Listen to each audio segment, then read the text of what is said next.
महर्षि वेदव्यास द्वारा रचित महाभारत ग्रंथ में अनेक महारथी व बलशाली राजाओं का वर्णन है। ऐसा ही एक महारथी राजा था जरासंध। उसके जन्म व मृत्यु की कथा भी बहुत ही रोचक है। जरासंध मगध वर्तमान बिहार का राजा था। वह अन्य राजाओं को हराकर अपने पहाड़ी किले में बंदी बना लेता था। जरासंध बहुत ही क्रूर था। वह बंदी राजाओं का वध कर चक्रवर्ती राजा बनना चाहता था। भीम ने 13 दिन तक कुश्ती लड़ने के बाद जरासंध को पराजित कर उसका वध किया था। जरासंध मथुरा के राजा कंस का ससुर एवं परम मित्र था। उसकी दोनों पुत्रियों आसित व प्रापित का विवाह कंस से हुआ था। श्री कृष्ण से कंस वध का प्रतिशोध लेने के लिए उसने 17 बार मथुरा पर चढ़ाई की, लेकिन हर बार उसे असफल होना पड़ा। जरासंध के भय से अनेक राजा अपने राज्य छोड़कर भाग गए थे। शिशुपाल जरासंध का सेनापति था। जरासंध भगवान शंकर का परम भक्त था। उसने अपने पराक्रम से 86 राजाओं को बंदी बना लिया था। बंदी राजाओं को उसने पहाड़ी किले में कैद कर लिया था। जरासंध 100 को बंदी बनाकर उनकी बलि देना चाहता था, जिससे कि वह चक्रवर्ती सम्राट बन सके। मगधदेश में बृहद्रथ नाम के राजा थे। उनकी 2 पत्नियां थीं, लेकिन उन्हें कोई संतान नहीं थी।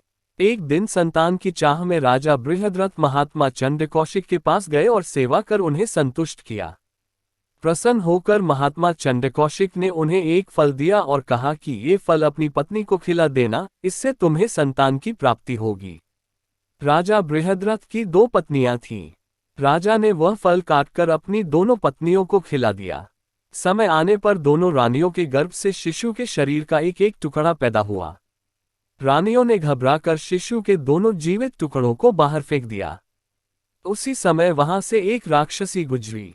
उसका नाम जरा था। जब उसने जीवित शिशु के 2 टुकड़ों को देखा तो अपनी माया से उन दोनों टुकड़ों को जोड़ दिया और वह शिशु एक हो गया।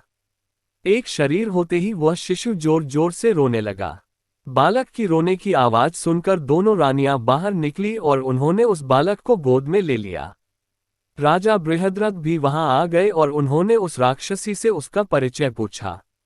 राक्षसी ने राजा को सारी बात सच सच बता दी। राजा बहुत खुश हुए और उन्होंने उस बालक का नाम जरासंध रख दिया, क्योंकि उसे जरा नाम की राक्षसी ने संधित जोड़ा किया था। जरासंध का वध करने के लिए भगवान श्री कृष्ण ने योजना बनाई।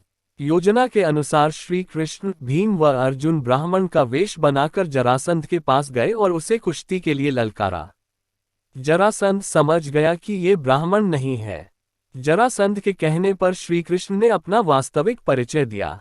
जरासंध ने भीम से कुश्ती लड़ने का निश्चय किया। राजा जरासंध और भीम का युद्ध कार्तिक कृष्ण प्रतिपदा से 13 दिन तक लगातार चलता रहा। 14वें दिन भीम ने श्री कृष्ण का इशारा समझकर जरासंध के शरीर के 2 टुकड़े कर दिए।